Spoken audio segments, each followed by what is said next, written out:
পঠন পাঠন সমস্যা, মিড ডে মিলের নিম্নমানের খাবারের মতো একাধিক ইস্যু নিয়ে কালিয়াগঞ্জ ব্লকের মালগাঁও গ্রাম পঞ্চায়েতের অধীন সাহেবঘাটা হাই স্কুলে ডেপুটেশন প্রদান করল কংগ্রেস। শুক্রবার দুপুরে মালগাঁও অঞ্চল কংগ্রেস কার্যালয় থেকে সাহেবঘাটা বাজার এলাকায় মিছিল করে এই ডেপুটেশন শুরু হয়। অঞ্চল কংগ্রেস সভাপতি রাসেন রায়ের নেতৃত্বে এই ডেপুটেশনে ব্লক ও শহর কংগ্রেসের সভাপতি সুজিত দত্ত এবং তুলসী জয়সওয়াল, জাহাঙ্গীর আলম, যুব কংগ্রেসের গিরিধারী প্রামাণিক ও ছাত্র পরিষদের জেলা সভাপতি জপেন দেব শর্মারা উপস্থিত ছিলেন। প্রধান শিক্ষক মুকুলেশ তরফদারের হাতে স্মারকলিপি পেশ করে আলোচনায় বসেন কংগ্রেস প্রতিনিধি দল। প্রধান শিক্ষক তাদের দাবি দাওয়াগুলি খতিয়ে যথাযথ ব্যবস্থা গ্রহণ করার আশ্বাস দেন। এদিন ডেপুটেশন কর্মসূচিতে যাতে অপ্রীতিকর ঘটনা না ঘটে সেই কারণে বিদ্যালয়ে পুলিশ মোতায়েন ছিল।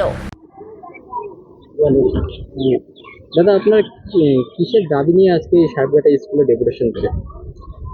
আজকে আমরা 10 নম্বর মালগাঁও অঞ্চল কংগ্রেসের পক্ষ থেকে আমাদের মাঝে আজকে কালিয়াগঞ্জ ব্লক নেতৃত্বরা উপস্থিত আছেন। আমরা সাহেবঘাটা এনএন উচ্চ বিদ্যালয়ের 9 দফা দাবি নিয়ে, মানে সাহেবঘাটা এনএন উচ্চ বিদ্যালয়ের কিছু দুর্নীতি, ছাত্রছাত্রীদের সমস্যা, বিভিন্ন রকম দাবি নিয়ে আমরা আজকে সাহেবঘাটা হাই স্কুলে প্রধান শিক্ষকের কাছে দ্বারস্থ হয়েছি। মূলত দাবিটা কি ছিল? দাবি ছিল যে আপনারা জানেন যে সুপ্রিম কোর্ট 26,000 শিক্ষকের চাকরি বাতিল করেছে এবং এই 26,000 শিক্ষকের মধ্যে 8 জন শিক্ষক এই সাহেবঘাটা হাই স্কুলের রয়েছে এবং যেদিন থেকে চাকরির ঘোষণা বাতিল করেছে সেদিন থেকে ওই সমস্ত শিক্ষকেরা আর স্কুলে আসে না। এখন যে সমস্ত ক্লাস তারা নিত ওই সমস্ত ক্লাস তারপরের দিন থেকে বন্ধ হয়ে গেছে। বাচ্চাদের বিভিন্ন রকম সমস্যা হচ্ছে এবং আমরা আরও জানতে পারছি যে স্কুলে মিড ডে মিলের সমস্যা আছে, নিম্নমানের বাচ্চাদের খাবার খাওয়ানো হচ্ছে এবং স্কুলের মিড ডে মিলের চাল চুরি করে নিয়ে চলে যাচ্ছে, এটা আমরা জানতে পারি। স্কুলের রাঁধুনিরা আছে, শুনলাম রাঁধুনিরা নাকি বলে চুরি করে নিয়ে চলে যাচ্ছে। আমরা হেডমাস্টার মশাইকে জানালাম যে আপনি একজন স্কুলের প্রধান শিক্ষক হয়ে আপনি কি করছেন, স্কুলে আপনার এই ধরনের ঘটনা ঘটে যাচ্ছে, বাচ্চাদের খাবার চুরি হয়ে চলে যাচ্ছে। এবং আমরা আরও দাবি জানালাম যেটা ক্লাস চলাকালীন অনেক শিক্ষক শিক্ষিকা যারা ক্লাস চলাকালীন টেলিফোনে কথা বলে প্রায় 20 মিনিট 25 মিনিট ধরে, এটা একটা দাবি। আপনাদের একটা কন্যাশ্রী নিয়ে একটা দাবি ছিল, সেই দাবিটা কি ছিল? কন্যাশ্রী নিয়ে দাবি ছিল যেটা হচ্ছে যে যে কন্যাশ্রী মানে যারা রানিং স্টুডেন্ট যারা স্কুলের, তারা তাদের প্রথমে পাওয়ার যোগ্য, কিন্তু তারা না পেয়ে যাদের অলরেডি বিয়ে হয়ে গেছে তাদের কাছ থেকে মোটা অঙ্কের টাকা নিয়ে তাদেরকে আগে পাইয়ে দেওয়ার ব্যবস্থা করে দেওয়া হচ্ছে। হেডমাস্টারকে আপনাদেরকে কি আশ্বস্ত করলেন? এখন তিনি বললেন যে যাই হোক, মানে যদি কোনো সমস্যা যদি কিছু থাকে আমাদের বক্তব্যগুলো তিনি শুনলেন, তিনি দ্রুত সমাধান করার চেষ্টা করলেন, এটাই আমাদের আশ্বাস। আমার নাম জাহাঙ্গীর আলম, কালিয়াগঞ্জ ব্লক মাইনরিটি সেলের চেয়ারম্যান।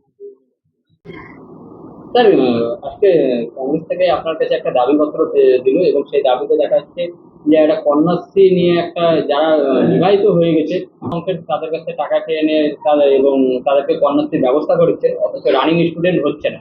এবং পাশাপাশি মিড ডে মিলের চাল চুরিরও একটা অভিযোগ তুলছে যে রাঁধুনিরা চাল চুরি করে, সেটা আপনার অজান্তে এটা কিভাবে হচ্ছে? আপনি স্কুলের একজন প্রধান শিক্ষক। তো কই ডেপুটেশনে তো সেরকম কিছু বলা নেই যে হচ্ছে কন্যাশ্রী ব্যাপারে এরকম হচ্ছে। আমি তো স্পেসিফাই করতে বলেছিলাম যে আদৌ হচ্ছে কিনা, ওনারা সন্দেহ প্রকাশ করছে যে এরকম হচ্ছে কিনা বিষয়টা দেখা। ওনারা কিন্তু স্পেসিফাই করে বলেনি যে আদৌ এরকম হচ্ছে বা নিশ্চিতভাবে হচ্ছে, বলছে যে আপনি বিষয়টা দেখবেন হচ্ছে কিনা, ওনাদের কাছে খবর আছে। তো সেটা তাহলে ওই বিষয় যে ওনারা নিজেরাও শিওর না বা আমাকে বলেছে, সেটা আরো ভালো করে দেখতে হবে যে আসলে ওই জায়গাগুলো সেরকম ঘটছে কিনা। এবং যদি ঘটে, আমি চাইবো যে হয়তো ঘটেনি বা কোনো রকম যে প্রসেসিং গুলো হয় তার মধ্যে কোথাও কোনো রকম খুঁত ঘটছে কিনা সেটা রিভিউ করে দেখতে হবে, যে ফার্দার যাতে এই অ্যালিগেশন গুলো না আসে, স্পেসিফাই না করতে পারে, সেদিকে সজাগ থাকতে হবে। মানে ওনারা ডেপুটেশনে একবারও কিন্তু স্ট্রিক্টলি কোনো কিছু মেনটেন করেনি, মানে বা আমাদের এগেনস্টে কোনো সরাসরি অ্যালিগেশন আনেনি। হ্যাঁ, এটা সঙ্গত, কারণ ওনারা যেটা বলতে এসছেন এটা আসলে আমাদের কথা। এই কথাগুলো ওনারা আমাদেরকে বলেছে, ঠিক আছে ওনাদের বাচ্চারা হয়তো সঠিক পড়াশোনার পরিবেশটা পাচ্ছে না, কিন্তু আমরা তো মানে যতটা আমাদের সামর্থ্য তার থেকে অনেক গুণ বেশি করেও পারছি না।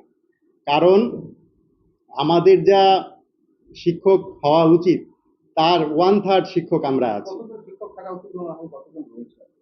40-এর উপরে শিক্ষক থাকা উচিত, 40-এর উপরে পার্মানেন্ট শিক্ষক থাকা উচিত, প্যারা বাদ দিয়ে। সেক্ষেত্রে আমরা স্থায়ী শিক্ষক কতজন আছি এখন? আমরা 13 জন আছি, অনলি 13, মানে 1/3